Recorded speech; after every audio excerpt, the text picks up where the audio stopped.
Orchestrated narrative rewrite, eliminating AI patterns, intensifying pacing, crafting shocking hook. Rose Calloway pressed her sister's wedding veil into the kitchen fire at dawn and watched it burn. Not in grief, not in rage, in cold, clear decision. Eleanor was gone. The contract wasn't. 22 families, 300 acres.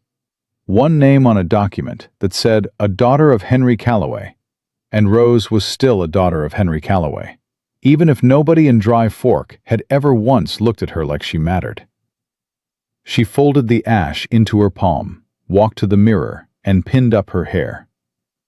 If you love stories about women who choose duty over everything, and love finds them anyway, subscribe to our channel, hit the notification bell, and stay with me until the very last word.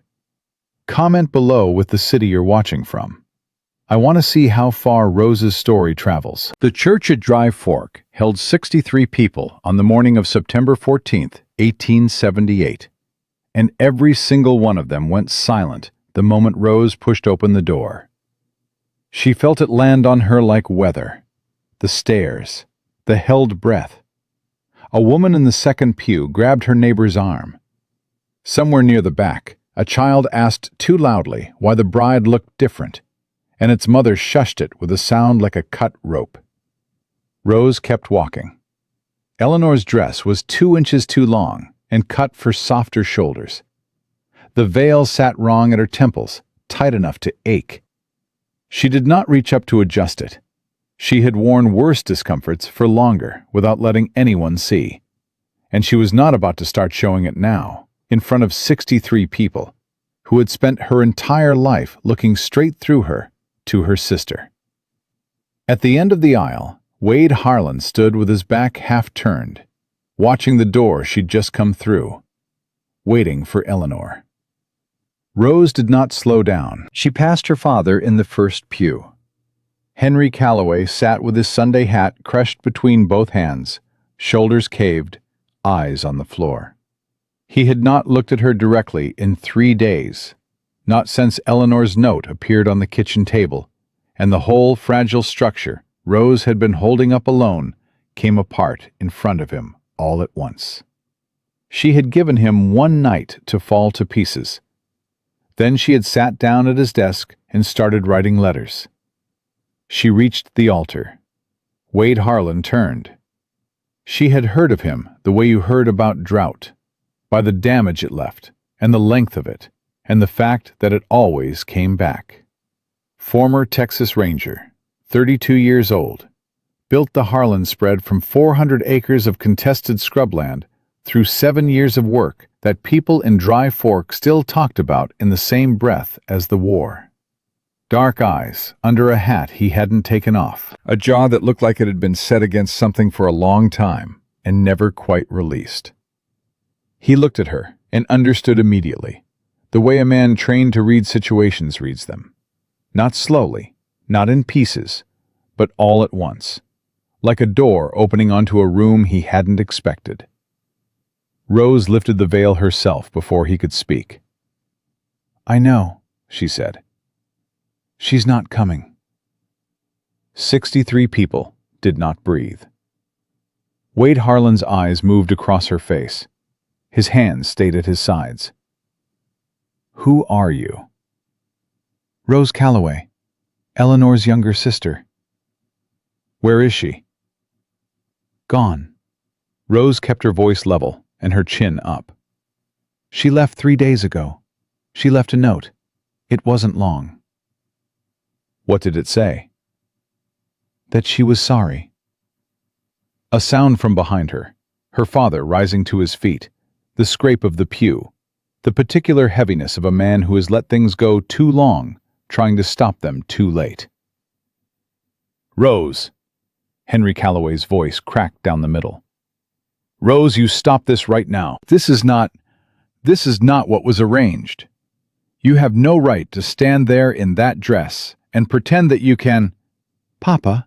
She did not turn around. "Sit down." "I will not sit down. I am your father, and I am telling you—" "You are my father." Now she turned. Henry Calloway stood in the aisle, face the color of old ash, mouth working around words that kept coming out wrong. He was not a bad man. He had never been a bad man. But grief had taken him somewhere Rose could not follow. And then the drinking had taken him further. And for 18 months she had been running 2 ranches worth of decisions on her own, while he sat in the parlor and looked at her mother's empty chair. She had loved him through all of it. She was still loving him through it right now. "You're my father," she said again, quieter. "And I love you." "But you signed a contract you didn't read, and then you stopped getting out of bed, and Eleanor ran. And someone has to be standing at this altar today, or Pruitt files Monday, and we lose everything Mama built. So I need you to hear me." She held his gaze. "Sit down." Henry's jaw worked. His eyes went red at the edges. "You don't know what you're doing," he said, but his voice had lost its footing. "I know exactly what I'm doing. I've known for 4 weeks. She turned back to the altar. "Sit down, Papa, please." The silence stretched long enough that Rose felt it in her teeth. Then the pew creaked. Her father sat down. Rose faced Wade Harlan, who had watched this exchange without moving, without expression, without giving her anything to read. She reached into the bodice of Eleanor's dress and pulled out a folded document. She had been carrying it against her ribs since before the sun came up. "The contract," she said, and held it out. Dated August 3rd, a daughter of Henry Calloway to marry Wade Harlan by September 14th, with full merger of land upon legal marriage. She kept her hand steady. "It does not specify which daughter." Wade looked at the paper. He did not take it. "You read the contract." "I wrote half of it. My father's eyes have been failing. I've been managing the correspondence for 14 months. A murmur moved through the church like wind through dry grass. Rose heard it and ignored it. "So you planned this," Wade said. "Not an accusation, a statement of fact being verified." "I prepared for it. There's a difference." "Is there?" "Eleanor planning to run and me deciding what to do about it are 2 separate things." Something shifted in his expression. Fractional. "You knew she was going to run." "I knew for 4 weeks." "And you didn't tell your father?" "Telling my father would have meant watching him drink himself into the floor and miss the filing deadline entirely." She lowered the hand holding the contract. "So no, I didn't tell him. I made a plan." From the back of the church, smooth and unhurried, a voice Rose had been expecting since she walked through the door. "Well, this is something." Judge Silas Pruitt. She did not look. She had no intention of giving him the satisfaction of her attention. Not yet. Not here. "Harlan, you gonna let a girl talk you into a bait and switch right here in front of the Lord? Can't say I'd blame you for walking. Man in your position, with your reputation." "Pruitt." Wade said the name the way you say enough. Flat, final. Directed at no one in the room but the one person who needed to hear it. "You weren't invited." "Free church, free country." The smile was audible. "Just looking out for a fellow. You're looking out for your rail contract." Wade's eyes hadn't moved from Rose. "We both know that." Rose watched something settle in his face, a decision forming the way weather formed. Gathering, darkening, committing. She had not let herself hope until this moment, because hope before the decision was a luxury she couldn't afford. But she watched it happen, and she felt it move through her chest like the first rain after dry season. "Miss Calloway," he said. "Yes?" "You understand that if I say yes right now, there's no undoing it." "I understand that." "You understand that I don't know you, that I agreed to a different arrangement entirely, that I have every legal and reasonable right to walk out that door. I understand all of that. And you're still standing there. I'm still standing here. He looked at her for a long moment, not at Eleanor's dress, not at the borrowed veil, not at the contract in her hand, at her, and Rose stood still under it and did not look away, because she had not come this far to look away from anything. Wade turned to Reverend Marsh. Continue. The preacher blinked. Mr. Harlan, if you need a moment to... Continue. The vows were fast. Rose's voice was steady throughout.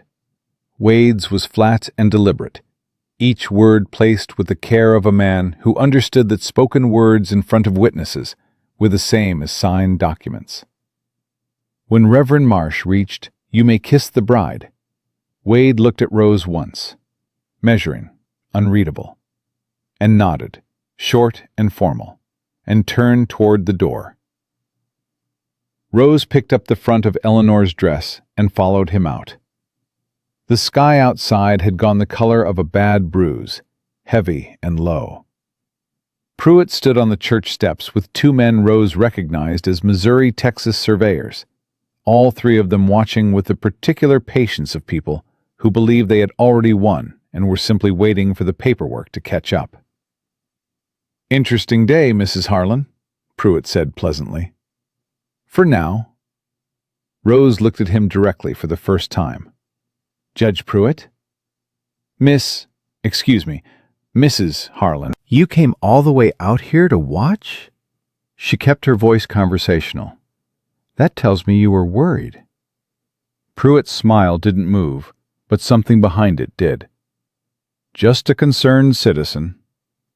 "Concerned citizens don't bring surveyors to weddings."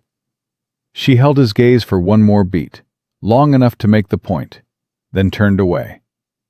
Done with him. For now. Wade was already at his horse. She crossed to the buckboard, climbed up, took the reins. "Harlan Ranch is north," he said, not looking at her. "I know. I have the survey maps." He looked at her then. Brief. Something that wasn't quite surprise. "Follow close. Storm's coming." "I've driven in storms before." "Not as my wife." He turned the gray north without waiting. "Keep up." She kept up. The drive took just under an hour. The sky built itself into something serious overhead, the kind of clouds that didn't threaten so much as promise. Rose drove with both hands on the reins, and did not let herself think about Eleanor, or her father, or the expression on Pruitt's face. Not yet. There would be time for all of that. Right now she catalogued what she could see of the Harlan property as it came into view. Fencing new and properly strung. Barn roof recently patched. Cattle in good weight for this late in the dry season. He ran the place right. She had suspected as much from the accounts she'd seen, but it was different to see it. They worked the horses into the barn without being asked to collaborate, and without discussing it. It happened naturally. Two people who knew how barns worked, moving around each other in the close space. Rose noticed he favored his left shoulder slightly when he lifted the saddle. A pull, a habit, something old. A scar, maybe. The kind of thing a man stopped noticing about himself years ago. When the horses were settled, she walked out to find him at the fence, looking north at the coming storm. The first lightning moved in the distance, white and silent. "There's a room upstairs," he said. "Second door. Sheets are clean. Bread and salt pork in the kitchen." "Thank you." "I'll be in the barn." He didn't move. "Mr. Harlan." "Wade." She paused. "Wade, I need you to know, I have documents. Evidence of what Pruitt's been doing with the rail contracts, the fraudulent land valuations, the payments to county officials. My mother started gathering it before she died. I've been adding to it." She watched his profile. "We have 9 days before he files, But we have enough to stop him if we move right." He was quiet for a moment. "How long have you been building that case?" he said. "Almost a year." He turned then, looked at her with that same measuring weight he'd used at the altar. And this time, she saw something else in it. Something she didn't yet have a name for, but recognized the shape of. "You planned all of it," he said. "The documents, the letters, coming to that altar today. Everything I could plan." "What couldn't you plan?" Rose held his gaze. "You." The wind picked up. Wade looked back at the horizon. 9 days, he said. 9 days. "Get some rest then." He walked toward the barn. "We start at dawn." Rose went inside. She climbed the stairs in the dark, found the second door, sat on the edge of a strange bed in a stranger's house, wearing her sister's wedding dress. And for exactly 30 seconds, she let her hands shake. 30 seconds. She had given herself 30 seconds for 2 years now, every time something was harder than she'd let anyone see. Then she folded the dress over the chair with the same precision she folded survey maps, unpinned Eleanor's veil, set it flat on the dresser. The storm broke at midnight, rain on the roof like thrown gravel, lightning splitting the dark in halves. Rose lay still and thought about the 9 days ahead, and the man in the barn below who had said, "Continue," without hesitation, and not yet explained why. Down in the barn, Wade Harlan sat on a hay bale and did not sleep. He was thinking about a woman who had walked into a church full of people waiting for her to fail, had looked Silas Pruitt in the face without flinching, and had handed him a document she'd been carrying against her skin since before sunrise. He was thinking about the way she told her father to sit down, and how her father had. There was a scar along Wade's left shoulder that ached in wet weather, had ached since a night 6 years ago in a canyon outside Del Rio, when he'd been 3 seconds too slow, and his partner, Tommy Reeves, had taken a bullet meant for both of them. Wade had carried that 3 seconds every day since, had carried it into the silence he kept, the land he built, the careful nothing he'd made of his personal life. He had agreed to marry Eleanor Calloway because the contract made sense, and because marrying a woman who was essentially a business arrangement felt like penance that might eventually pay down the debt he owed to a dead man. He had not expected Rose. He had not planned for someone like Rose. Outside, the storm worked itself out across the Texas Panhandle, and Wade Harlan sat in the dark with a feeling he didn't have words for yet, and waited for morning, the only thing left he knew how to trust. But somewhere under the waiting, under the careful nothing, something had shifted, quiet as a compass needle turning, and he could feel it, even if he couldn't yet say what it meant. Morning would come, and they had 9 days. Dawn came hard and fast, the way it always did after a storm. The sky scrubbed clean and brutally bright, the ground still dark with water that hadn't finished soaking in. Rose was already in the kitchen when Wade came through the back door. She had found the coffee, found the pan, found the salt pork and the cornmeal, and had made something out of all three that was hot and ready and sitting on the table. She was standing at the window with her own cup when he stopped in the doorway and looked at the food and then at her. "You didn't have to do that," he said. "I was up anyway." He came to the table, sat, picked up the fork, ate without ceremony. Rose refilled her cup and stayed at the window and looked out at the north pasture where his cattle were moving in the early light. And she thought about what she needed to say and how to say it without it sounding like what it was, which was a woman telling a man she'd been married to for less than 12 hours that everything he thought he knew about the threat against his land was only half the picture. "The survey maps I mentioned," she said. "I need to show you something. After breakfast." She turned. He was eating with the focused efficiency of someone who had spent years treating food as fuel rather than pleasure. She recognized it, because she did the same thing. "It can't wait long," she said. 10 minutes won't change 9 days. He looked up briefly. "Sit down. You're making me uneasy standing there like you're about to deliver bad news." "I am about to deliver bad news." "Then sit down and deliver it properly." She sat. She wrapped both hands around her cup and looked at him across the table and said, "Pruitt isn't just filing a land claim. He's been running a parallel title scheme through the county recorder's office for 8 months. False transfers, backdated deeds. He has a man inside, clerk named Bellows, been taking payments since February." She paused. "He's not trying to buy your land, Wade. He's trying to prove he already owns it."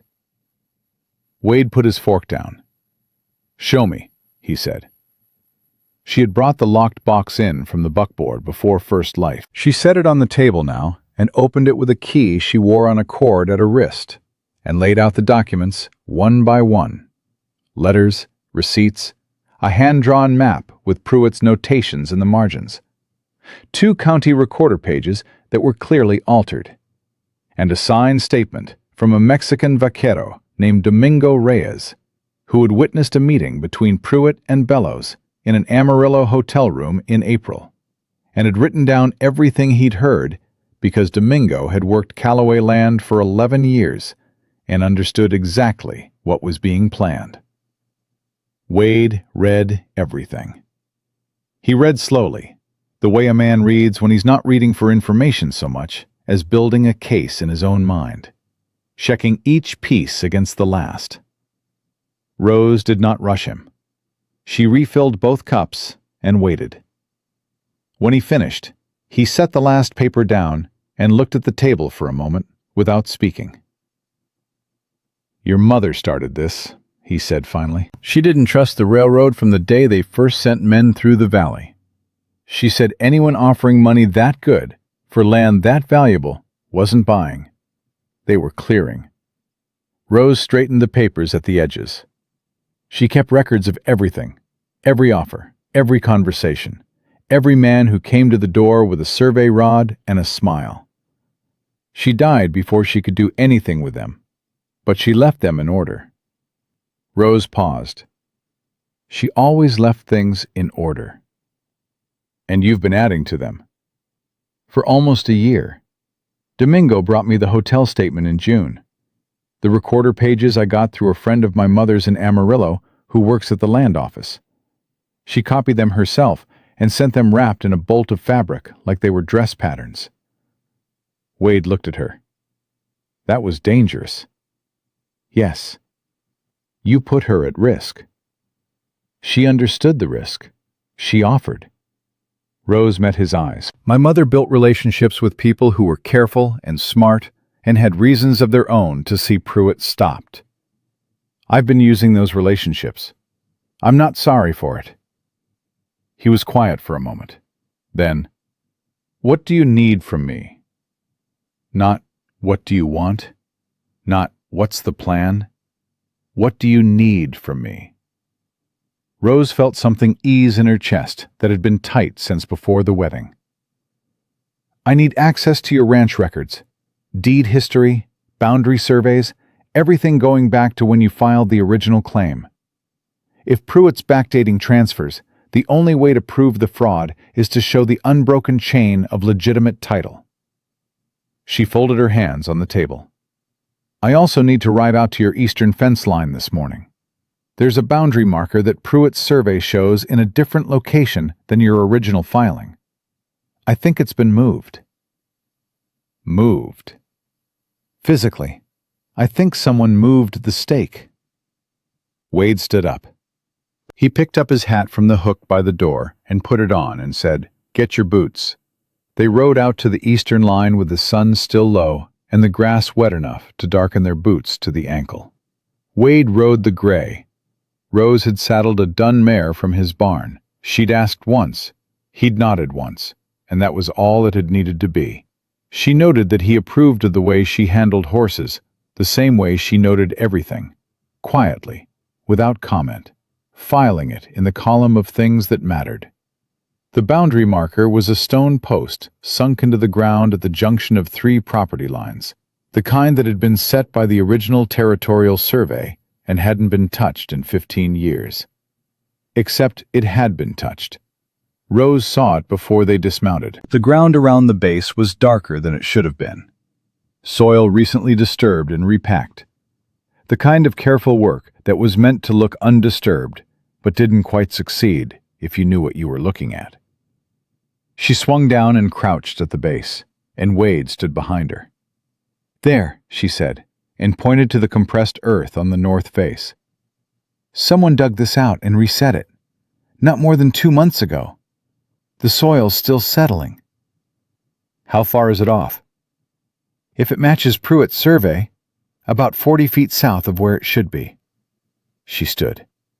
"That's not much on its own, but combined with the false recorder entries, it builds a pattern. It shows physical tampering, not just paperwork." She brushed the dirt from her hands. "I need to measure it against the original survey chain." "I have the chain back at the house." "I know. I saw it in the barn last night." He looked at her. "I wasn't snooping," she said. "I was putting up the horses." "I didn't say you were snooping." Your face said it. Something moved in his expression that might, in another man, have been the beginning of a smile. "My face doesn't say much." "No," Rose agreed, "but it says some things." They measured the line that morning, working in near silence, with the survey chain stretched between them. Rose calling numbers and Wade driving stakes, while she recorded measurements in a small leather notebook she kept in her jacket pocket. They worked well together. She noticed it, and she suspected he did too, though neither of them said so. There was a particular rhythm to working with someone who understood what you were doing without being told, who moved when they needed to move and held still when they needed to hold still. And Rose had spent enough years working alone to recognize when that rhythm was absent, and now, apparently, when it was present. The marker was 38 feet out of position. 38 feet, Wade said. 38 feet. Rose closed the notebook. Enough to shift the eastern water access into contested territory.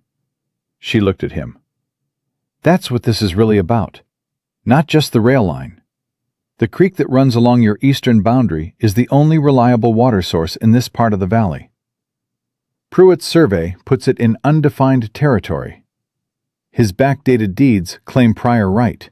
She paused. Whoever controls that water controls the whole valley. Every ranch that relies on the creek. Wade was quiet for a long moment, looking at the surveyed line. "He's been planning this for years," he said. "Since before my mother died. Possibly longer." Rose tucked the notebook away. "He's patient. He does things slowly and legally, and in layers, so that by the time you see the whole picture, it's too late to pull the pieces apart." She looked at Wade. "That's why the 9 days matter. After he files, the burden shifts. We'd be proving fraud after the fact instead of preventing it." And what do we do with what we have? "We go to the Territorial Land Commissioner. Not Pruitt's office, not the county recorder. The commissioner in Austin. I've already written a letter. I need your signature, and I need to send it with the evidence attached." She held his gaze. "I also need the names of the other ranchers in this valley who've been pressured by Pruitt's men. I know of 4. I suspect there are more." "There are 7. Wade said it without hesitation. "I've been keeping track." Rose looked at him. "You've been keeping track?" "Didn't know what to do with it yet." He paused. "Didn't have anyone to do it with." He said the last part like it cost him something to say. Flat and simple and exact. Rose heard what was under it. The years of working alone, building alone, holding against something alone, without knowing if the holding would ever be enough. "You have someone now," she said. It was a plain statement, the kind that didn't ask for anything in return, and she meant it that way. She watched him take it in, and she did not soften it or qualify it or look away. "I reckon I do," he said quietly. They rode back in the mid-morning warmth, the sky fully committed to blue now, and when they reached the barnyard, 3 of his hands were waiting near the corral fence, with the particular posture of men who had something to say and weren't sure how to start. Rose recognized the posture. She had seen it enough times on Calloway land. Men measuring up a situation they hadn't been told about, and trying to decide whether to accept it. The eldest of the 3, a lean man in his 40s named Harker, took off his hat when Rose dismounted and put it back on immediately after, as if he'd remembered and then forgotten the protocol. "Harlan," he said, "saw the smoke from Rhea's land this morning. Eastern section, near the creek cut." Wade's jaw set. "How big?" Not a range fire, small, controlled like. Harker glanced at Rose, just briefly, assessing. "Like somebody burning something they didn't want found." "Domingo's place," Rose said. Both men looked at her. "Domingo Reyes. He gave me a statement against Pruitt in June, signed and witnessed." She kept her voice level. "If Pruitt's men found out about it, they'd want the original destroyed." "You have a copy," Wade said. "The copy I have is the only copy. Domingo kept the original at his home." She paused. "We need to ride out there." Harker looked between them. "You want the 3 of us to come?" "Yes," Wade said. He was already at the barn door. "Saddle up. Rose." She was right behind him. They found Domingo Reyes in his yard with his wife Maria and their youngest daughter, the 3 of them salvaging what they could from the corner of the house where the fire had eaten through the wall before Domingo and his 2 older sons had beaten it back with wet blankets and dirt. The original statement was gone. The corner of the house where Domingo kept his papers was ash. He was a small, steady man with gray at his temples and a way of standing that was very still and very certain. And when Rose dismounted, he took off his hat and held it against his chest. "Miss Rose," he said. "Domingo." She took his hand with both of hers. "I'm sorry." "The family is safe." He said it like a man who had decided to say only what was true and leave the rest alone. "The statement." "Gone." He looked at Wade. "Mr. Harlan." "Reyes." Wade dismounted and stood next to Rose, and something about the way he stood, directly beside her and slightly forward, a small shift barely visible, made Harker and the other 2 hands straighten slightly and look at the tree line with new attention. "Anyone see who said it?" "My son Carlos saw 2 men on the road before dawn. Didn't know them. Missouri-Texas men, he thinks, by the horses." Domingo looked back at Rose. I can write it again. "Domingo, I can write it again," he said. And there was no waver in it. "I remember every word. I was there." He looked at Wade steadily.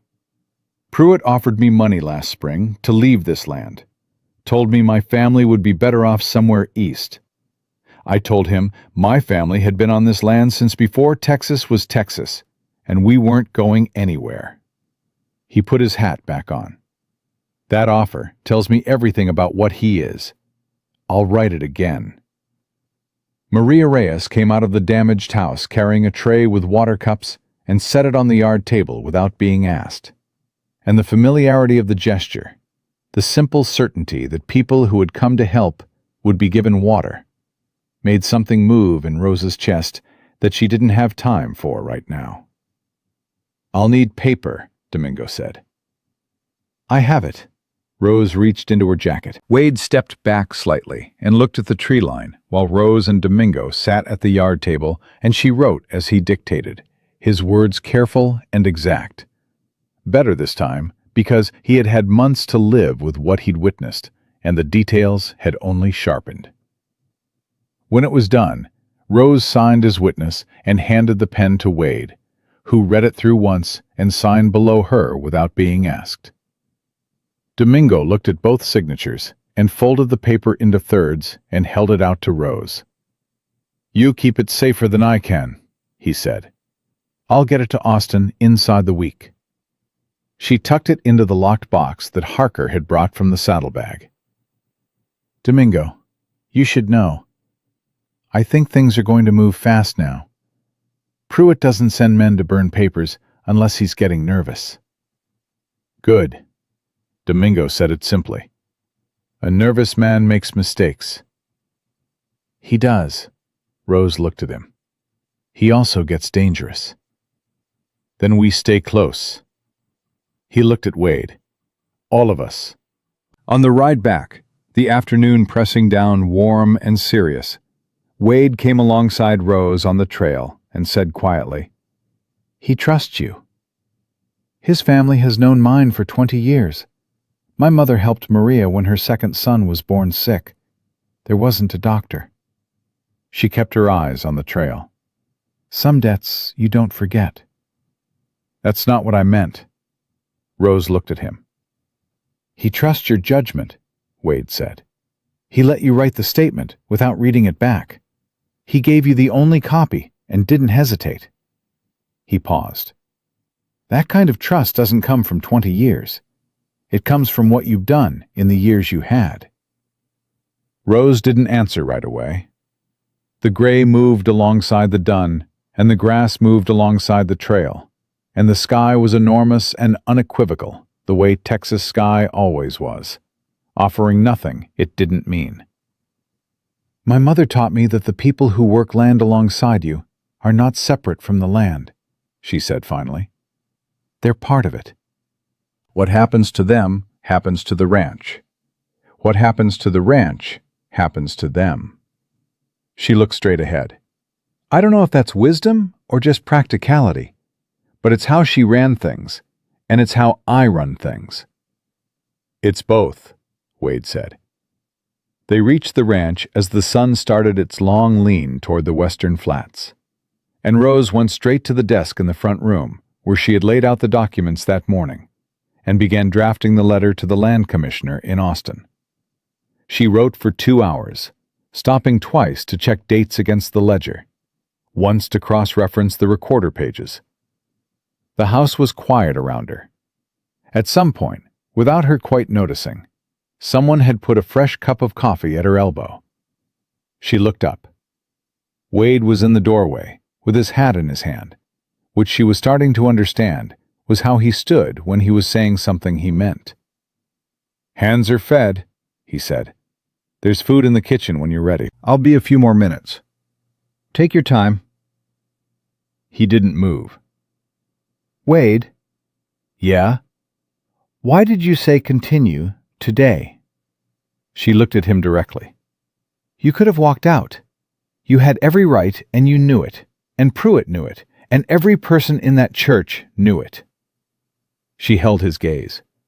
"So why didn't you?" He was quiet long enough that she thought he might not answer. Then he said, "Because you told me the truth before you had to. The veil came up, and you could have waited. Could have let the ceremony finish and let me find out later, when it was too late to do anything about it. But you didn't. You told me the second you could." He looked at her steadily. "In my experience, people who tell the truth when lying would be easier are worth listening to." Rose looked at him across the lamp-lit room. "That's all?" she said. Something crossed his face, quiet and careful, and not yet ready to be said out loud. "That's enough for now," he said. "Eat when you're done." He walked back toward the kitchen, and Rose turned back to the letter and wrote the last 3 sentences and set the pen down and sat for a moment in the quiet of the house. 7 days left. She had a signed statement, a set of fraudulent deeds, a moved boundary marker, a letter to Austin, and a husband who had stood next to her in Domingo Reyes's yard without being asked and signed his name below hers like it was the most natural thing. It was not nothing. She capped the ink, straightened the papers, and went to find something to eat. The letter to Austin went out on the Wednesday stage with Harker writing escort to the post office in town, which Rose had asked for without explaining why, and Wade had arranged without asking questions. That was the thing she was learning about him. He processed information in a particular order, facts first, implications second. And he didn't ask questions he already knew the shape of the answer to. She was learning other things, too. He woke before dawn every morning, and he made the coffee himself before she could get to it. And he always made enough for two without being asked. He checked the eastern fence line every evening on his way back from the south pasture, a habit she recognized as new, because Harker mentioned once, without intending to, that the boss hadn't ridden that line in months before this week.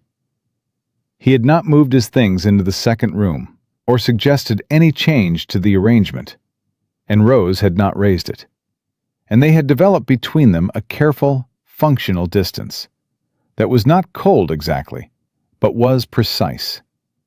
Like two people who had agreed on the edges of a thing without discussing the middle. On Thursday morning, 5 days before Pruitt's filing deadline, Henry Calloway rode in. Rose heard the horse from the kitchen and looked out and felt the specific tightening that her father's arrivals had been producing in her chest for the better part of 2 years. She dried her hands and went to the door. He looked smaller on horseback than he used to. He had always been a large man in her memory, broad-shouldered, filling a doorway. But grief and whiskey had taken something structural out of him, and what was left was a man who looked like he was carrying more weight than his frame was built for anymore. He pulled up in the yard and looked at her, and then passed her at the house, taking in the repaired porch post and the new curtain she had hung in the kitchen window, and whatever else he was cataloging. "Papa," she said. "Rose." He dismounted, slowly, favoring his right knee the way he had since last winter. "You look well." "I am well." He turned his hat in his hands. "I came to apologize." "You don't have to do that out here." "Yes, I do." He looked at her directly, which he had not done at the church, and had not done in a long time before that. His eyes were clear, she noticed. Whatever he had spent the last 3 days doing, it had not involved the bottle, or not entirely. "I let you carry too much. I've known it for a long time, and I told myself it was necessary because there wasn't anyone else. But that was a lie, I told myself, because it was easier than getting up." He stopped, started again. "What you did at that altar, I was angry. I was humiliated in front of the whole town, and I was angry." He paused. "And then I came home, and I sat in your mother's chair for 3 days, and I thought about every decision she ever made, and every decision I ever didn't make, and I realized, you are more her daughter than I ever gave you credit for." Rose looked at her father for a long moment. She had been waiting for some version of this conversation for 18 months. She had imagined it with anger, with coldness, with careful, measured words that would make clear exactly how much she had borne alone. But standing in the yard in the early morning, with the coffee still warm on the stove behind her, she found that what she actually felt was just tired. And underneath the tired, something that was almost relief. "Come inside," she said. "Wade's in the south pasture. He'll be back by mid-morning." "I should speak to him." "You should have coffee first." They sat at the kitchen table, and Rose poured, and Henry wrapped his hands around the cup and looked at the locked box sitting on the side table by the window. She had not moved it since she'd opened it with Wade on the first morning. She found she liked having it visible. "The documents," he said. "Yes." "Your mother's files." "And mine, and Domingo's statement, and 3 other signed accounts from ranchers Pruitt pressured last year." She looked at her father. "I sent the letter to the land commissioner in Austin on Wednesday, with copies of everything." Henry was quiet. He looked at the box, and then at his coffee, and then at his hands. I knew she was gathering things, he said. Your mother. I knew there were files. After she died, I couldn't... He stopped. I should have kept adding to them. She would have kept adding. I kept adding. I know. He looked up. Rose, I need to tell you something about the contract. She went still. The one I signed with Harlan. He turned his hat again, a slow rotation. I want you to know that I read it. I read every word of it before I signed. I know that, Papa. I wrote it. I know you wrote it. His voice was careful now, deliberate. I want you to know that I understood what I was doing when I signed it. I understood that Eleanor wasn't going to be the one at that altar. He held her gaze. I've known your sister her whole life, Rose. I knew when she started meeting that surveyor. I knew she was going to run. The kitchen went very quiet. You knew, Rose said. I suspected, strongly. He set his hat on the table.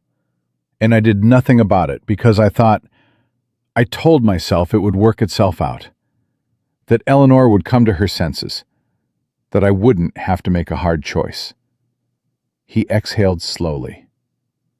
That was cowardice. And it left you making the hard choice alone. Rose looked at her father across the table. She thought about the 4 weeks she had spent preparing, the letters she had written at his desk while he slept, the evidence she had gathered, the veil she had burned. She thought about walking down that aisle in a borrowed dress and lifting it herself. Why are you telling me this now? She said. Because I want you to know that you weren't a second choice. His voice broke slightly at the edges, and he steadied it. You were never a second choice. You were always the one I trusted with this. He paused. I was just too much of a coward to say it to your face before I made you prove it. Rose sat with that. She did not let herself cry, and she did not dismiss it, and she did not tell him it was all right. Because it wasn't entirely. And her mother had taught her that the truth was worth more than comfort most of the time. I'll work on forgiving you, she said finally. I'm not there yet, but I'm working on it. That's more than I deserve. Probably. She refilled his cup. Tell me everything you know about Bellows. Henry looked up sharply. The county recorder's clerk. He's been taking payments from Pruitt since February. I have the receipt records. But I need to know if you've had any direct dealings with him in the last year. Any filings, any requests for copies, anything that would have put him in contact with our records. Her father's expression shifted into something focused and present that she hadn't seen on him in a long time. It was his working face, the one she remembered from before her mother died, and the sight of it did something to her chest she wasn't prepared for. Last April, he said slowly, I filed an extension request on the water usage agreement for the South Creek. Bellows processed it. He paused. He asked me 3 times if I had the original title survey on hand. Said he needed to verify the boundary description. I told him it was in the house. Did he send anyone to verify? He said a clerk would come out. I forgot about it. Henry looked at her. No one ever came, Rose. I just forgot. You didn't forget. You were drinking. She said it plainly, without cruelty. Did you leave him alone with the office files at any point? Her father's face told her the answer before he said it. 20 minutes, he said. I had to check on the horses. There was a problem with one of the mares. 20 minutes at most. 20 minutes was more than enough. Rose looked at the locked box. She was thinking about the recorder pages she had, the altered entries, the careful forgery that had looked almost right, if you weren't looking for it, but showed its seams once you knew where to press. 20 minutes in an office full of original filings was 20 minutes with a pen and a practiced hand. He copied our title survey, she said, and he gave Pruitt the boundary measurements. That's how Pruitt knew exactly where to move the stake. Henry looked old and very tired. I'm sorry. Stop apologizing and tell me if there's anything else. She held his gaze. Anything you signed, any conversation with any of Pruitt's men, any document that passed through your hands in the last 2 years that felt wrong after the fact. I need everything. For the next hour and a half, Henry Calloway talked, and Rose wrote in the small leather notebook.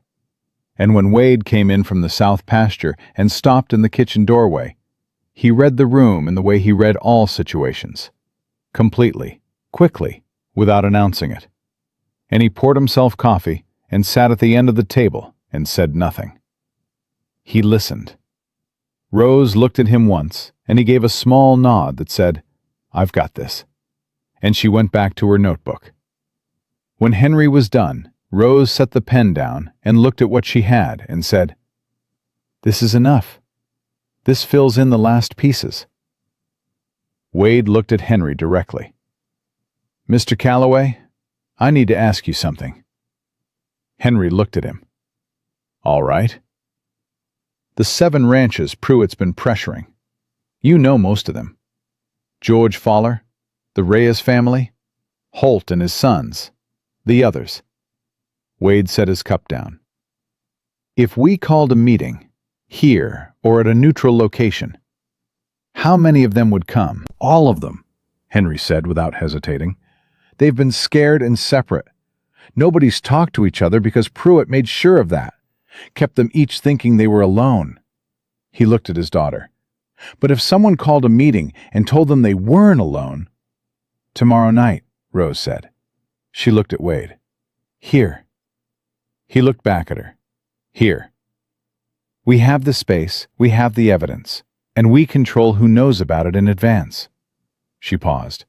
I don't want this going through town beforehand. I don't want Bellows hearing that people are gathering. Harker can ride to each of them personally, Wade said. Today. Tell them 7 o'clock, Rose said. Tell them to come quiet and come alone. Henry was looking at the two of them with an expression Rose couldn't quite name.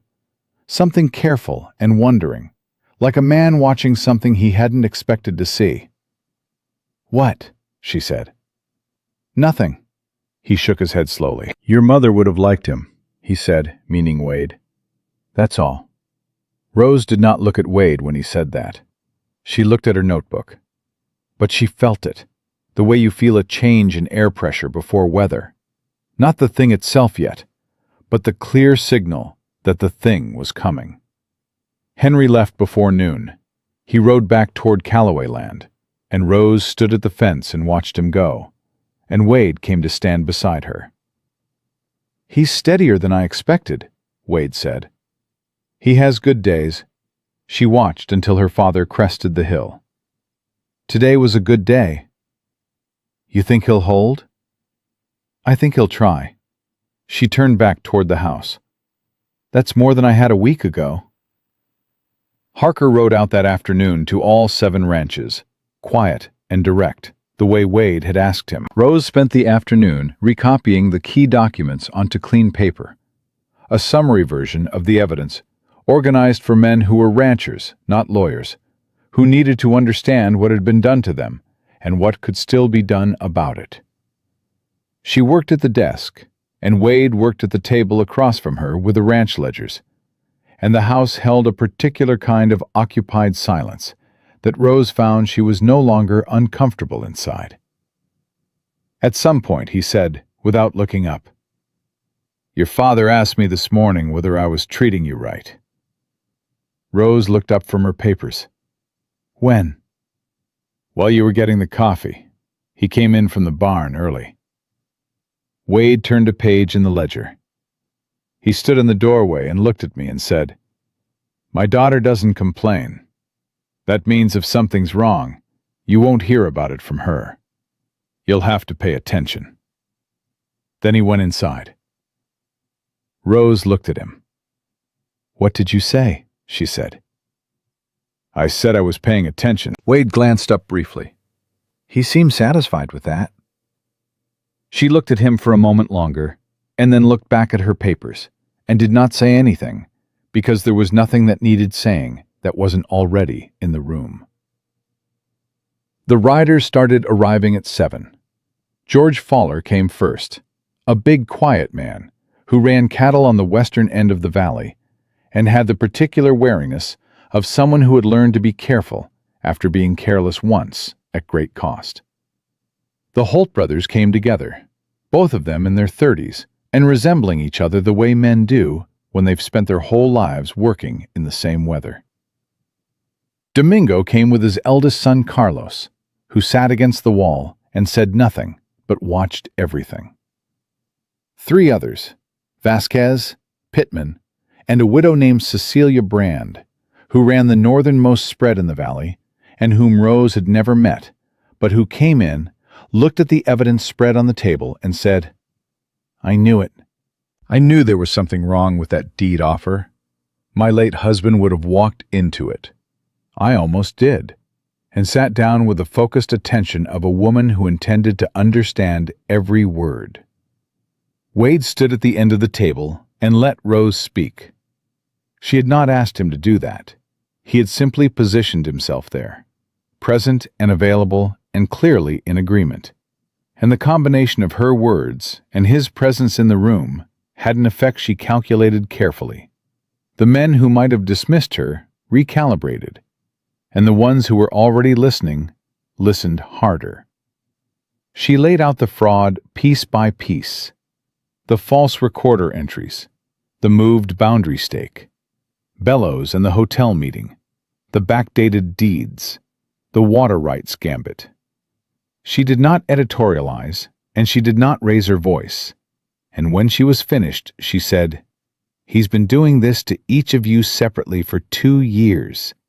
He made sure you didn't compare notes. That's the only way this works. Divide and isolate and pick off one at a time." She looked around the table. "We stop that tonight." George Fowler spoke first. "What do you need from us?" "Signed statements.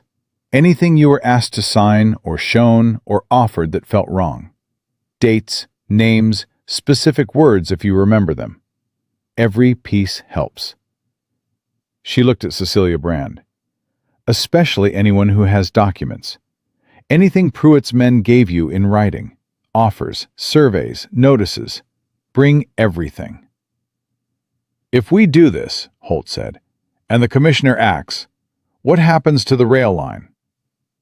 "The Missouri-Texas route doesn't require your land or Harlan land," Rose said.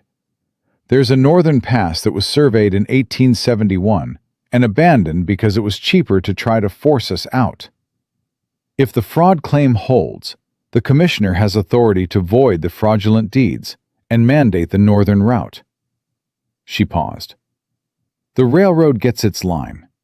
It just doesn't get our water. And if the commissioner doesn't act?" Wade spoke for the first time, from the end of the table, quiet and final. "Then we go over his head to the Federal Land Office in Washington. Rose has already drafted that letter." The room was quiet for a moment. Cecilia Brand said, "You drafted a letter to Washington?" "As a contingency," Rose said. "I hope we don't need it." "Young woman," Cecilia looked at her with an expression Rose couldn't read. "How old are you?" 24. Cecilia looked at Wade, then back at Rose. "Lord help Silas Pruitt," she said, and meant it as a compliment.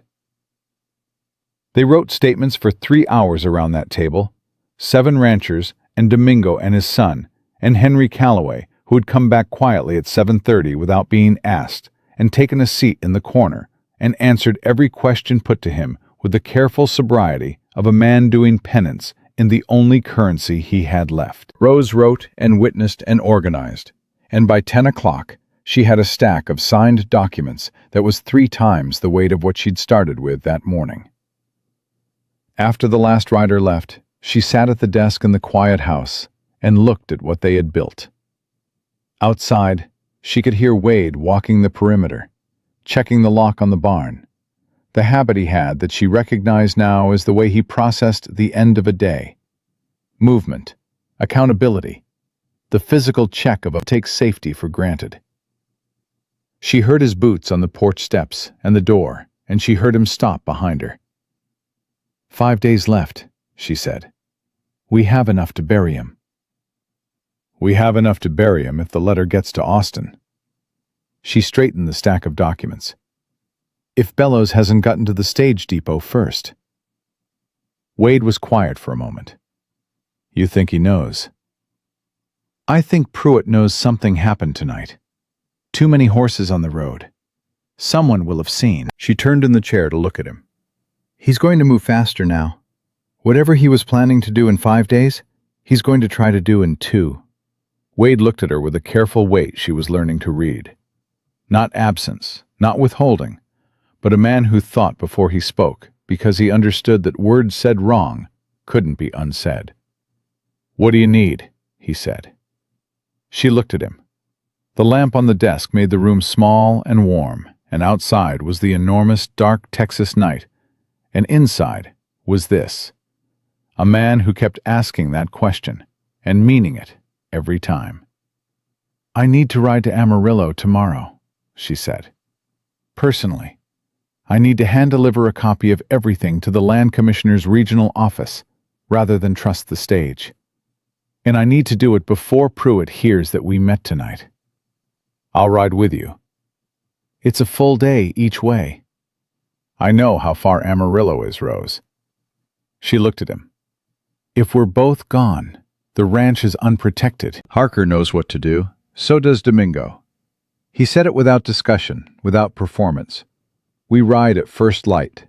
He turned toward the hallway. Then he stopped without turning back. You should sleep. We have a long day tomorrow, and you've been running on 2 hours a night since the wedding.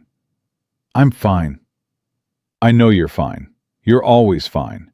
That's not the same as rested. He paused. Your father was right. You don't complain. She heard something in his voice that had not been there in the first days, something that had no edges on it. So I'm paying attention for you. Go to sleep, Rose. She sat at the desk for another moment after he walked down the hall, her hands flat on the stack of documents, listening to the Texas night outside and the quiet house around her, and the sound of him in the room at the end of the hall, doing whatever a man like Wade Harlan did in the last minutes before sleep. She imagined checking his rifle, the particular habit of a former ranger who had learned that the night was never entirely safe. She extinguished the lamp. She climbed the stairs in the dark and went into the second room and lay down, and for the first time since the wedding, she was asleep before the shaking in her hands could start. She did not hear the rider come at midnight. She did not hear the shot that followed. But she heard Wade's voice in the yard below, hard and controlled, and she was out of bed and at the window with her own rifle before she was fully awake, heart hammering, looking down at the lamplight and the shape of Wade standing over a man on the ground and another man on horseback at the gate, who turned and rode away hard before she could make out his face. By the time she reached the yard, Wade had the man on the ground sitting up against the fence post. He was young, 20 at most, and he was shaking, and he had a Missouri-Texas line brand on his saddlebag. Wade looked up at her. His jaw was set the way it got when things had moved past the point of managing and into the point of responding. He was going for the barn, Wade said. Rose looked at the young man. He would not meet her eyes. The documents, she said, not a question. He knew we had the meeting tonight, Wade said. He knew exactly where to look. Rose looked at the saddlebag on the ground beside the young man. A box of matches, a bottle of kerosene, the kind of quiet, specific preparation that Silas Pruitt had apparently been sending toward them, in one form or another, since the day they'd said their vows. 4 days, she said. 4 days, Wade agreed.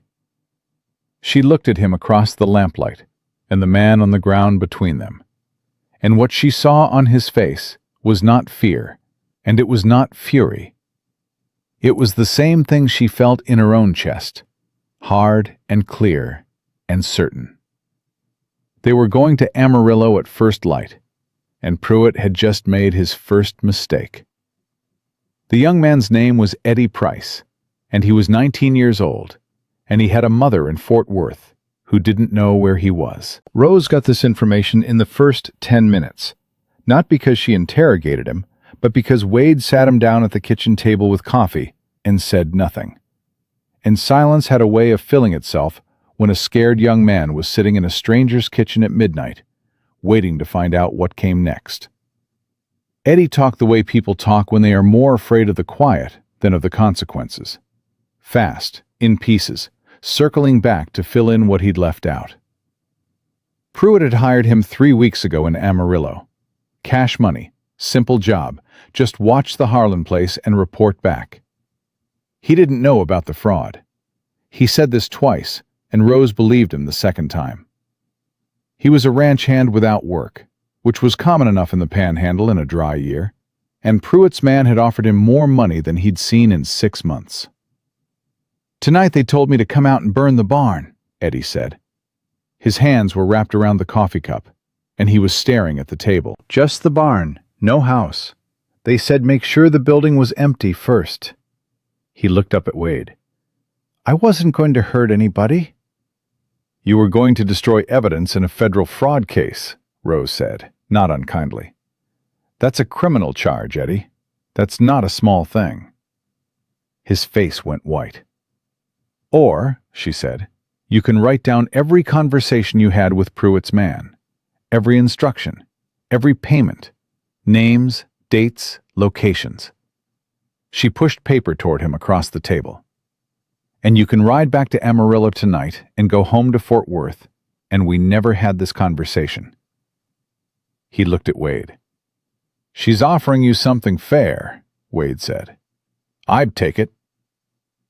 Eddie wrote for 20 minutes. His handwriting was uneven, and the spelling was poor in places.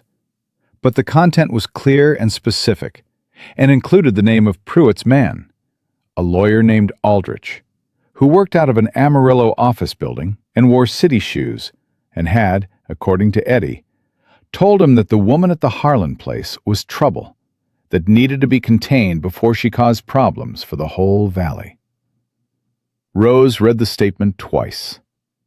Then she witnessed it and folded it into the locked box, and told Eddie to leave his horse and take the dun from the barn, because his horse had come up lame from the hard night ride, and she wasn't sending him back on a suffering animal, regardless of why he'd come.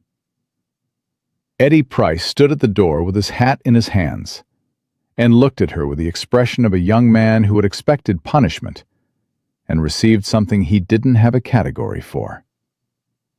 "Ma'am," he said. "Go home, Eddie." She looked at him steadily. "And don't come back." He went. Wade shut the door, and they stood in the kitchen in the late quiet, and Rose put both hands on the table and breathed out through her nose, and thought about everything that had just happened, and everything that needed to happen in the next 4 days, and about Aldrich with his city shoes running instructions from Amarillo office. "He'll tell Pruitt we had him," Wade said. "Yes, by morning." She straightened. "Which means our window in Amarillo is smaller than I thought. If Aldrich knows we're coming, he'll move to protect whatever's still in that county office." She looked at Wade. "We need to leave in 2 hours, not at first light." He didn't argue. He went to get the horses. They rode out at 2 in the morning, under a sky so full of stars it looked almost violent.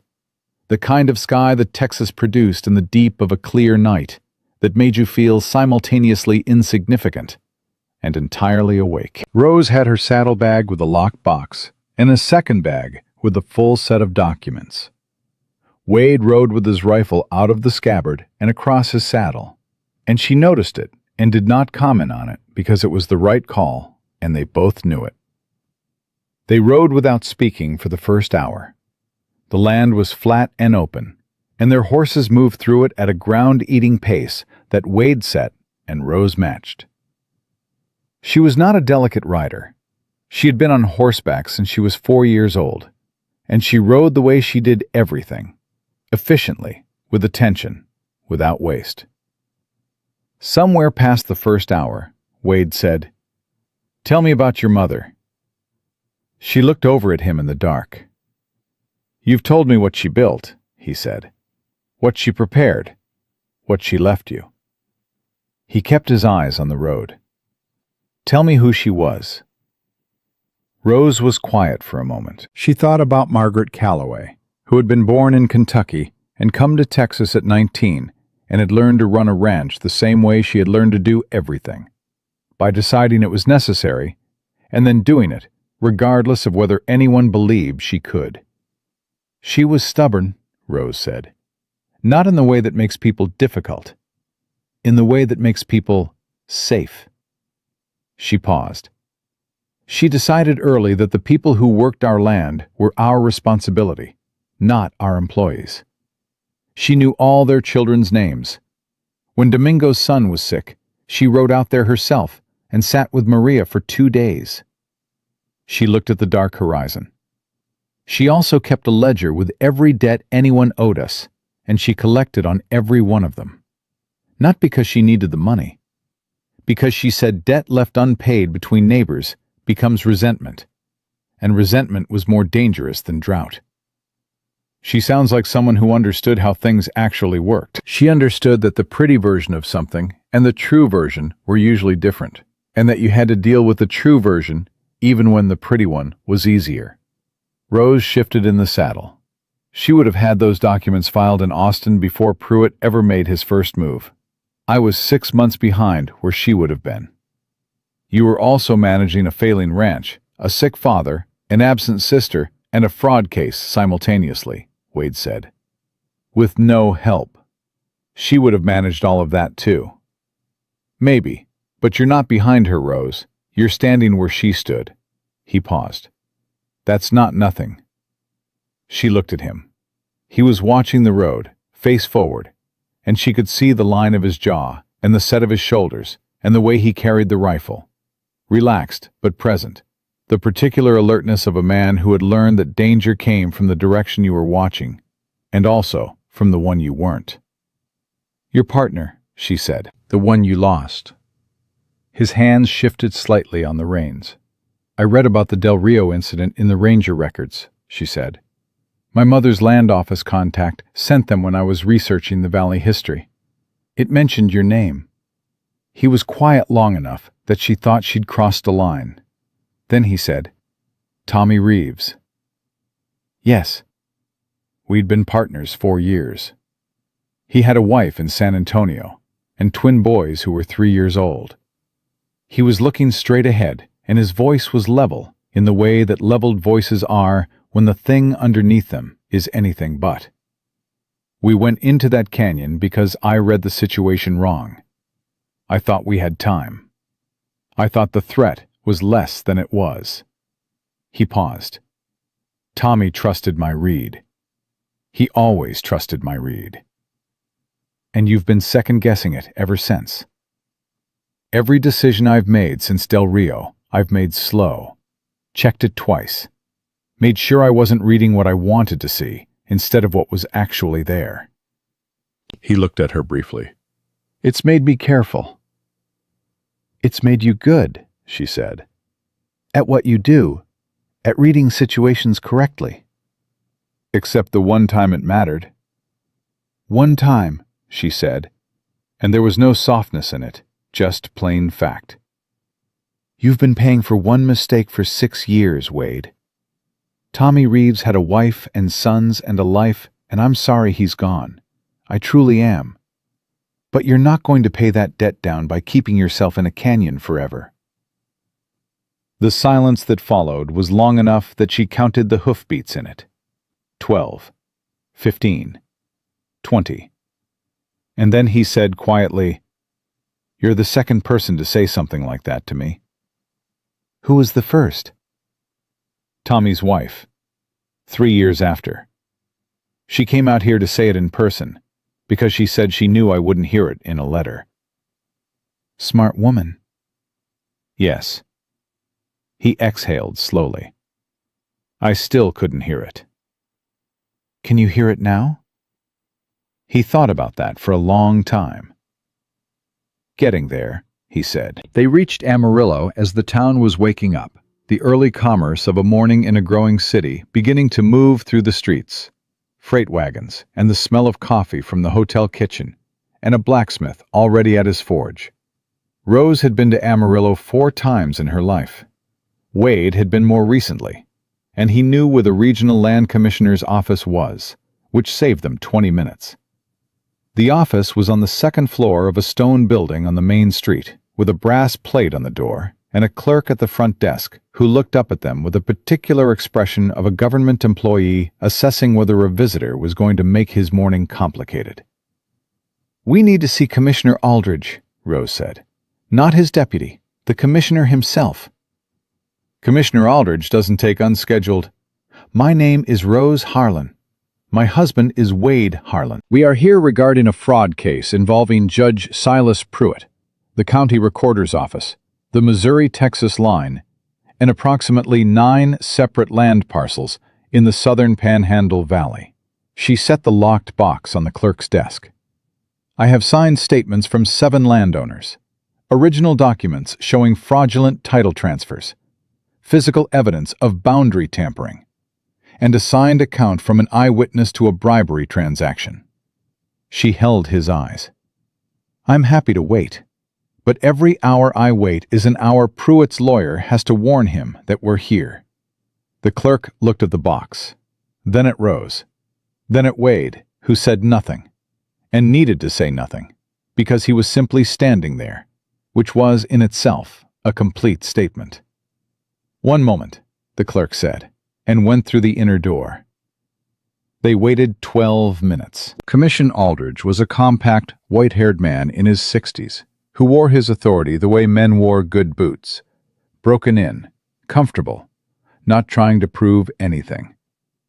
He looked at them over his glasses when they came in and gestured to the chairs across from his desk and said, "Mrs. Harlan, Mr. Harlan, I understand this is urgent."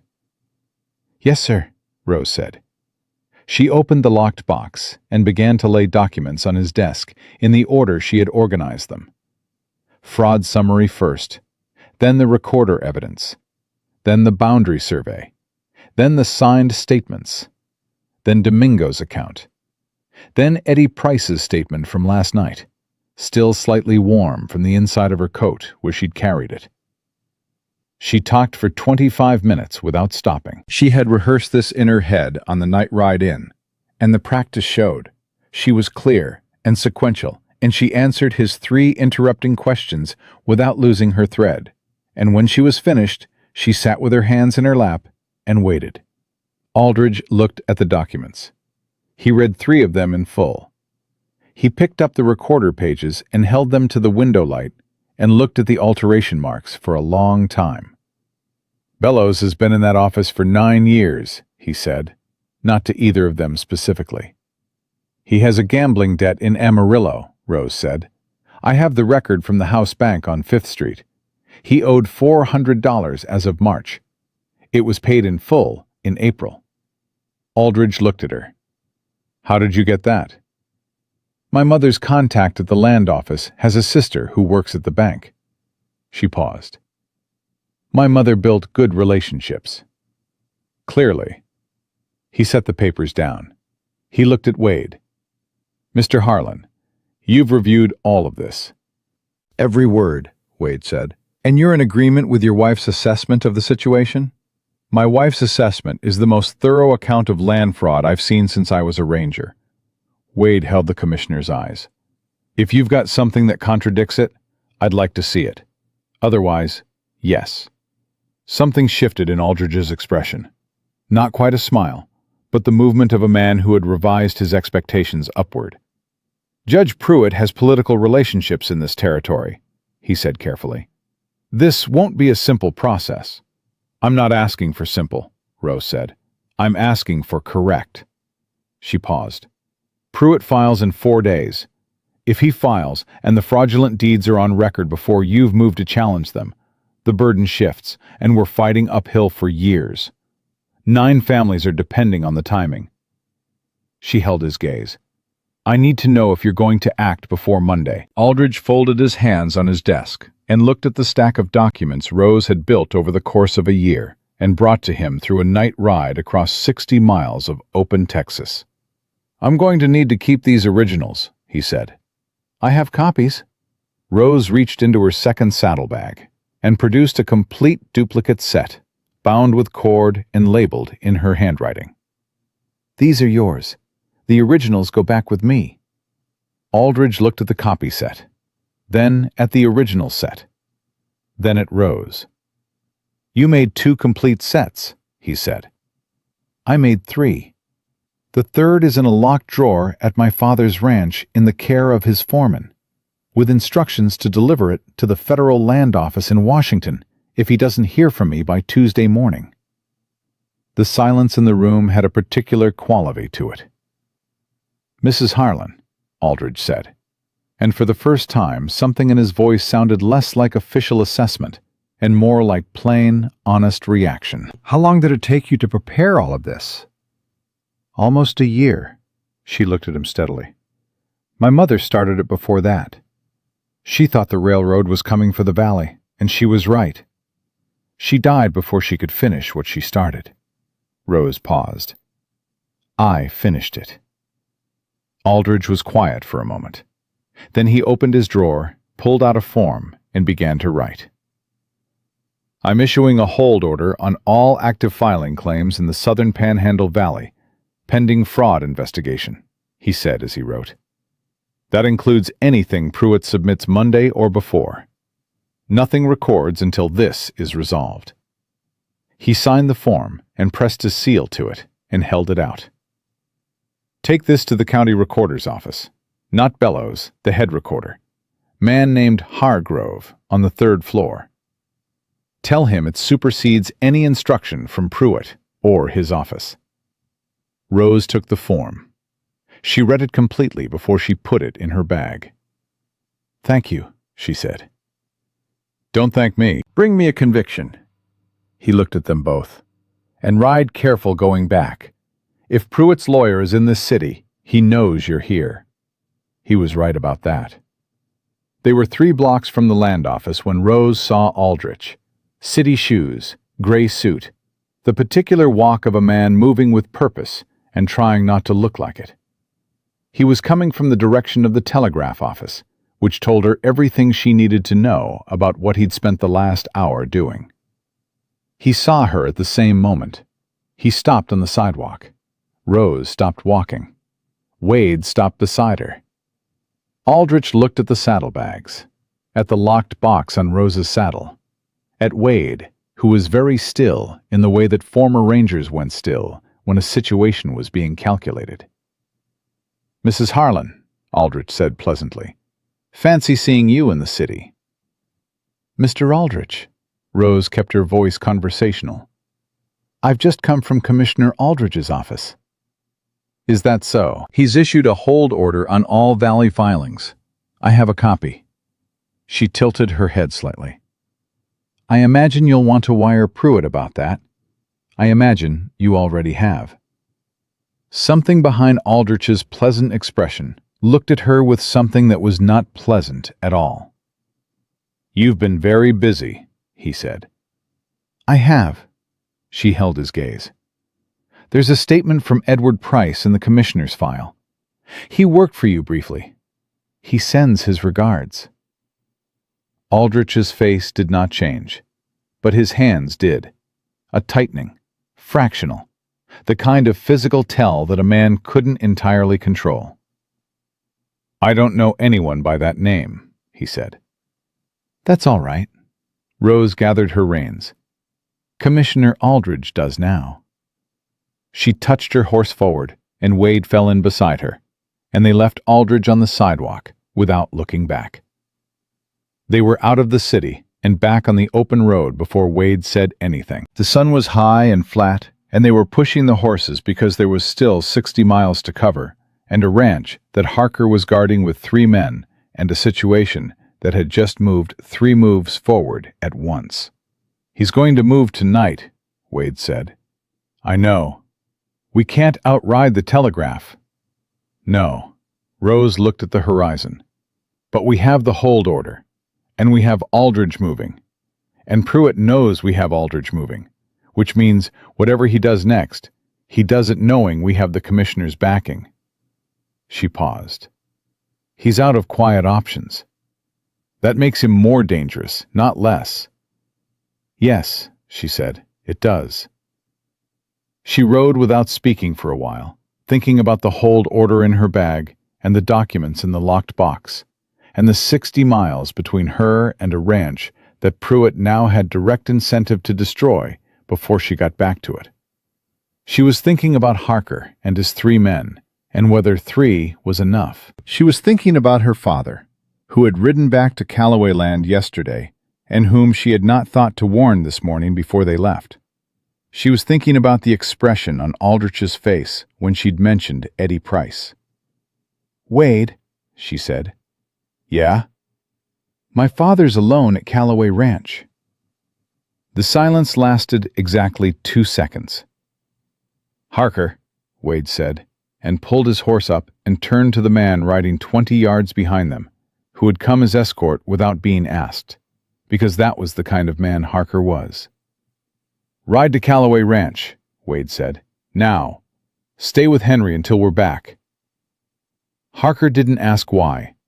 He turned his horse and rode. Rose watched him go and felt something in her chest settle by 1 degree. Not all the way, not enough, but 1 degree in the right direction. She looked at Wade, and he looked at her, and the road stretched out between them, and the city behind them, and the ranch ahead. And there was nothing left to do but ride. "He's going to try to break us apart," she said. "Tonight or tomorrow. He's going to try to separate us and take what he can." "I know." Wade looked at her steadily from the back of the gray. "He's going to fail." She held his eyes for a moment in the flat afternoon light. "How can you be sure?" she said. "Because I've been watching how you work for 10 days, he said. "And I've never once seen you not be ready for the thing that came next." She looked at him. And then, because there was nothing to say to that was sufficient, and the road was long and they needed to move, she turned forward and urged her horse into a run. And Wade came alongside her, and they rode into the wide open Texas afternoon, side by side, and did not slow down. They rode into the ranch yard at dusk to find Domingo Reyes standing at the gate with a rifle and 3 of his sons behind him. And Rose knew before she dismounted that something had happened while they were gone. Domingo's face told her it was bad. Not the worst. The ranch was standing, the barn was intact, no smoke, but bad enough that he had come himself rather than sending word. "They took the cattle," he said. "North pasture, same as before. Fence cut clean. Happened this afternoon while Harker was at Callaway Ranch." He looked at Wade. 40 head. Your best breeding stock." Wade dismounted without a word. His face had gone very still in the particular way she had learned to recognize. Not absence, but the opposite. Everything focused inward and calculating. "How many men?" he said. "Carlos tracked them to the canyon road. 4 riders, maybe 5, moving the herd northeast." Domingo paused. "Toward Pruitt's holding." "He's not even hiding it anymore," Rose said. "He doesn't have to hide it anymore." Wade looked at her. "The hold order stopped his legal play, so now he's telling us what happens when legal plays fail." His jaw was set hard. "He wants me to come after the cattle. He wants me to ride into that canyon angry and outnumbered." "Then we don't go angry, and we don't go outnumbered." Rose was already thinking. The same cold accounting she had done every time this week that something had been taken, or threatened, or burned. "We go with the hold order, the commissioner's backing, and enough witnesses that whatever he does next, He does in front of people who will testify. She looked at Domingo. Can you get word to the other ranchers tonight? Fowler, the Holtz, Vasquez, Cecilia Brand. My boys can ride. Tell them to come armed and come to the Canyon Road by midnight. She looked at Wade. We're not going to take the cattle back by force. We're going to go get them legally, with 7 ranchers standing behind us and a federal hold order in my hand. And we're going to make Pruitt show his cards in front of witnesses. Domingo looked at her for a moment, and then at Wade. Your wife, he said to Wade, thinks like your mother did, to Rose. I'll take that, Rose said. They had 4 hours. Rose spent the first one at the desk writing a rapid account of everything that had happened since their return, adding it to the running record she had been keeping since the wedding. She wrote Aldridge's name, and the hold order number, and the details of the Amarillo meeting, and Eddie Price's statement, and Aldridge on the sidewalk, and the cattle missing from the north pasture. And she wrote it all in the same clear hand she had used for every document in the locked box, because she had learned from her mother that the record was the thing that outlasted everything else. Wade came in while she was writing. Harker's back, he said. Your father's all right. Harker got there before anyone came. Rose exhaled through her nose. Good. Your father wants to ride with us tonight. She looked up. He's been sober 4 days, Wade said. He was not telling her to decide one way. He was giving her the fact and leaving it with her. She thought about her father in the kitchen that morning, his working face, the way he had answered every question with the careful sobriety of a man doing penance. She thought about what her mother would have said. Tell him to come, she said. But he rides with Harker, not out front. Wade nodded and went back out. She finished the record and locked the box and went to get her rifle. They rode out at 11, a company of 14 people on the Canyon Road. Wade and Rose at the front, Domingo and his sons behind them, then Fowler and the Holtz, who had come within an hour of the message, then Cecilia Brand, who had arrived with 2 of her own hands, and a shotgun she carried with the ease of someone who had been carrying one for 30 years. Henry Calloway rode with Harker at the back, and Rose did not look back to check on him, because she had given him her trust, and she intended to mean it. The night was clear and cold, and the canyon road ran between 2 lines of low rock that caught the moonlight and threw it back silver. They rode without lamps because Rose had decided dark was better than announced, and she had decided a great many things about how this night would go. She had also decided what she would do if it went differently than planned. The cattle were in a holding pen at the mouth of the canyon. She could hear them before she could see them, the particular low, restless sound of animals in an unfamiliar place. There were 4 men at the pen, and a fire, and a larger shape beyond. A canvas structure, temporary, the kind of quick setup that said, "We intended to be here for 2 days at most." And standing at the fire, visible from 100 yards in the clear night, was Silas Pruitt. He had come himself. Rose had not expected that. She revised everything she thought she'd known about how tonight would go, and filed it in the column of things that needed new accounting. He's making a statement, Wade said quietly beside her. He's daring us, she said. He wants this to be a confrontation. He wants witnesses to see him winning. Then we give him witnesses seeing something else. They rode forward. Pruitt heard them coming and did not move, which told Rose he had been expecting them and had positioned himself where he wanted to be. His 4 men moved to flank him. 2 had rifles already raised. Behind Rose, she heard the 14 riders spread into a line, shoulder to shoulder, the particular sound of a unified front finding its shape. And she knew without looking that it was exactly what it needed to look like. She pulled up 20 feet from Pruitt and did not dismount. Judge Pruitt, she said, those cattle belong to Harlan Ranch. I'd like them back. Pruitt looked at the line of riders behind her. Something moved across his face. Surprise, recalculation. But he controlled it quickly. He had the politician's gift of composing himself in public, and Rose did not underestimate it. "Mrs. Harlan," he spread his hands, "these cattle were found on disputed territory. I'm holding them pending resolution of the land claim." "There is no active land claim." Rose reached into her coat and produced the hold order. She did not hand it to him. She held it up so his men could see it, so the ranchers behind her could see it, so the night itself could see it. "Commissioner Aldridge issued this hold order yesterday morning. All Valley land claims are suspended pending fraud investigation. You have no legal basis to hold these animals." Pruitt's jaw tightened. "One document, signed and sealed by the Regional Land Commissioner." She kept her voice even. "I also have the fraud filing number, the names of 7 witnesses, 3 sets of supporting documents in 3 separate locations, and a record of Eddie Price's midnight visit to Harlan Ranch 2 nights ago." She paused. "Shall I keep going?" The fire crackled. One of Pruitt's men shifted his weight. "You think a hold order protects you," Pruitt said, and his voice had dropped the pleasant register and gone to something underneath it, something that had always been there and was simply no longer bothering to wear the coat over it.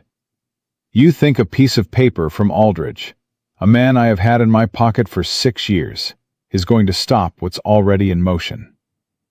The night went very still. Behind Rose, she heard someone draw a sharp breath.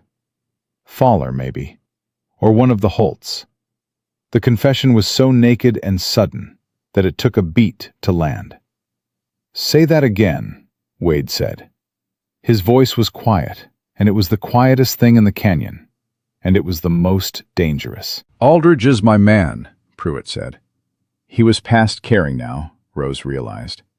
He had been building this plan for 2 years, and a woman in a borrowed wedding dress had unbuilt it in 10 days, and something in him had cracked past the point of management. "Has been since he took the appointment. Every complaint you filed went through his office.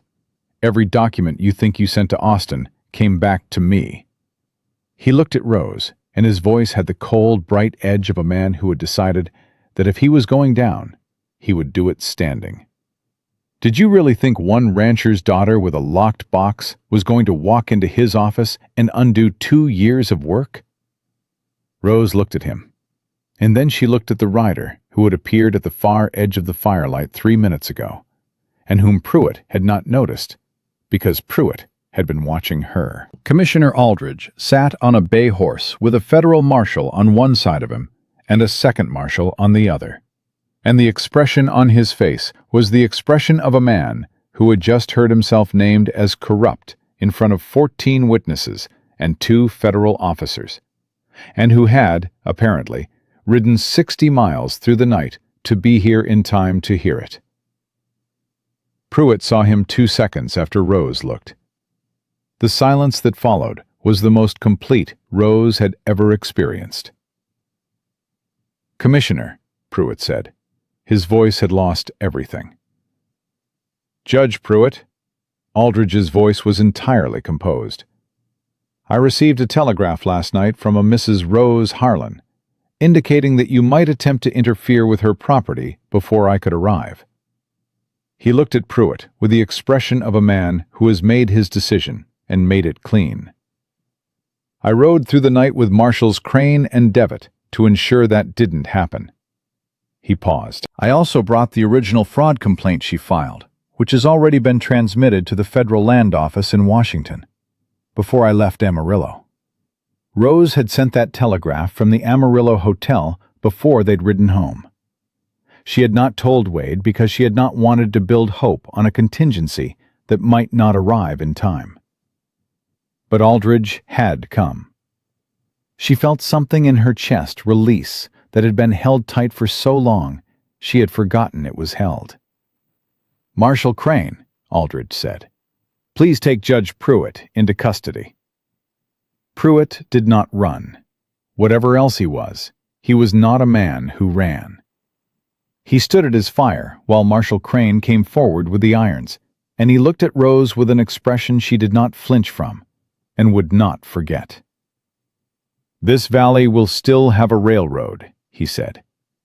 "Yes," Rose agreed. "Through the northern pass, where it should have gone from the start." She held his eyes. "The ranchers in this valley are willing to grant right-of-way access for the northern route at fair market price. I sent that offer to the Missouri-Texas Line's actual board of directors, not their regional men, the board, last Tuesday." She paused. "You've been obsolete for a week, Judge Pruitt. You just didn't know it yet." He looked at her for one more moment, and then Marshal Crane turned him away from the fire, and that was the last time Rose Calloway Harlan ever looked Silas Pruitt in the eyes. The cattle went home that night.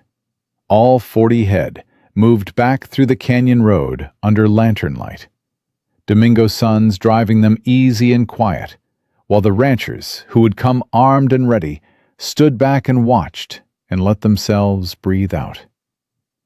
Cecilia Brand rode alongside Rose on the way back and said nothing for a long time, and then said, "Your mother would have done exactly what you just did, right down to the telegraph."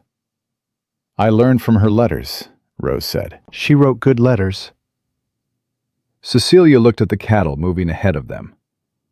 "She wrote me one once, after my husband died, telling me that a woman who could run a ranch could run anything, and not to let anyone tell me different." She paused.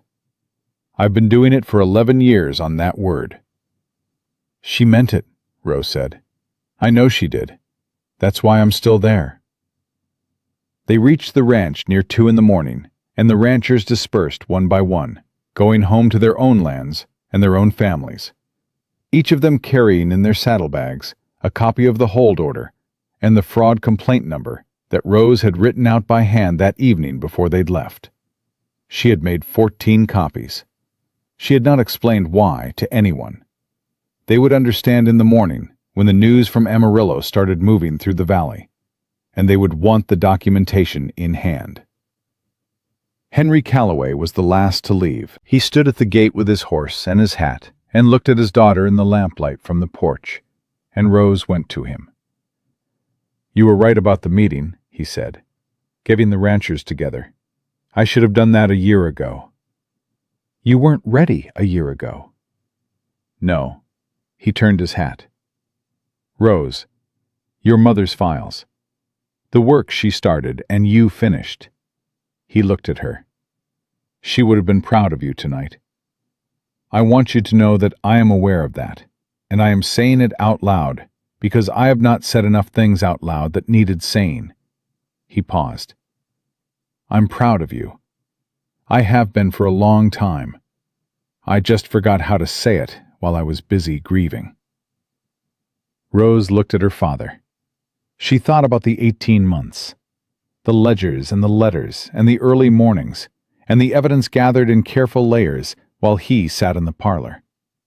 She thought about walking down that aisle alone, and the veil she had burned, and the locked box against her ribs. She stepped forward and put her arms around him, and felt him hold on, shaky and real, the way fathers hold on when they finally understand what they almost lost. "Go home, Papa," she said. "Sleep. Come back in the morning and bring the Calloway ledgers. We need to start integrating the accounts properly." He laughed into her shoulder. It was rusty and genuine. "Business even now." "Always." She stepped back. "Good night." She watched him ride, and then went back to the porch where Wade was standing with 2 cups of coffee, which he handed one to her without comment. And they stood side by side and watched the last of the riders disappear into the dark. "Aldridge," Wade said. "You sent him a telegraph." "Contingency." "From the hotel in Amarillo, before we rode home." "While you were getting the horses." She wrapped both hands around the cup. "I needed him to come himself. Not send a deputy, not send the clerk. Come himself, on record, in person. The only way to make that happen was to tell him Pruitt was going to confess in front of witnesses. She paused. I didn't know he was going to confess. I thought it was a reasonable possibility. You gambled. I calculated. She looked at him. There's a difference. He looked at her for a moment, and she saw it again. The thing that had been building since the first morning in the barn, since the kitchen table with her father, since the road to Amarillo and back, since he had stood next to her in Domingo's yard and signed his name below hers without being asked. It was full now in a way it hadn't been before. Clear and specific, the way the Texas sky was clear after a storm had worked itself out. Rose, he said. I know, she said. He set his cup down on the porch rail. I need to say it, he said. I'm not a man who says things easily, and you know that. But I've been a man who held things in too long, and let that cost me. And I don't intend to do it again. He turned to face her. I told you at the altar that I didn't know what to do with you. That was true. I'd never known anyone like you, and I didn't have a category for you, and that made me careful in ways that probably looked like cold. It looked like cold, she said. I know. I'm sorry for that. He looked at her directly, no looking away, no hedging. What I know now is that you are the most capable, clear-minded, fearless person I have ever known. And that includes every man I rode with in the Rangers. And I have been watching you for 10 days, and every single day I have seen something that made me think, I don't deserve this. I don't deserve to be standing next to this. He paused. And then I decided that wasn't the right question. The right question was whether I was going to be worthy of it. Whether I could be the kind of man who stood next to someone like you without making you smaller. Rose looked at him. Her chest was doing something she didn't entirely have control over. You have never once made me smaller, she said. I intend to keep it that way. He reached up and touched her face, his thumb at her cheekbone, the first entirely gentle thing she had seen his hands do. I chose this marriage 10 days ago because a woman told me the truth when she didn't have to, and that counted for something. I'm choosing it again right now because I love you. He said it plainly, no performance, just the word placed where it needed to be. And I know 10 days is not long enough to say that by any reasonable measure.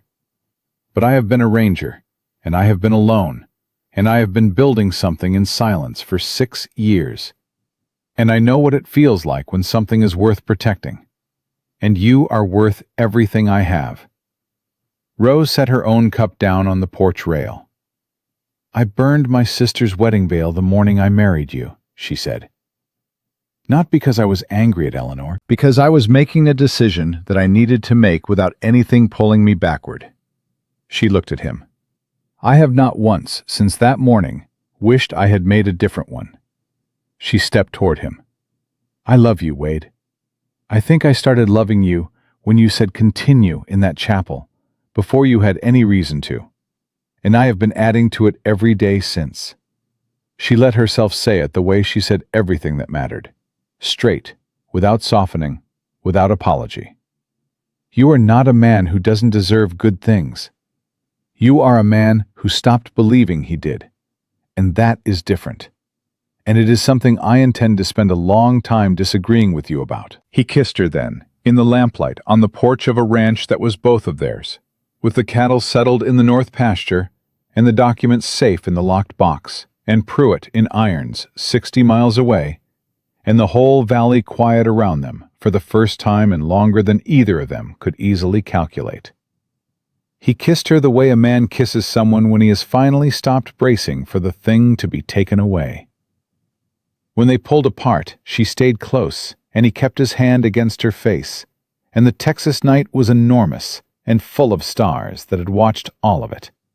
The burning veil, the chapel, the canyon, the fire, the 60 miles there and back, and had not looked away. 3 years later, Rose Harlan stood at her mother's grave on a clear September morning with a letter in her hand and her daughter on her hip, 14 months old, with her father's dark eyes and Rose's set jaw.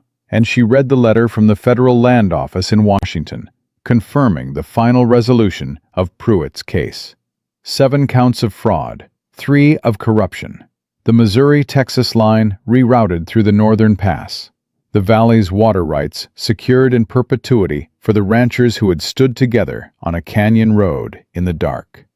She folded the letter and held it against her chest, and looked at the headstone that read, Margaret Calloway, who built something worth keeping. "We kept it, Mama," she said. "All of it." Wade came up behind her and put his arm around her, and their daughter grabbed his collar with both hands and said something emphatic in the language of a person who has not yet learned words, but has strong opinions nonetheless. And Rose laughed, and the morning held all of it. The grief and the work and the love that had come out of a burning veil and a borrowed dress, and a single word spoken in a chapel by a man who had chosen to trust a woman he didn't know yet. She had stepped into her sister's place in an arranged marriage and found, in the wreckage of everything that was supposed to happen, something that was entirely her own.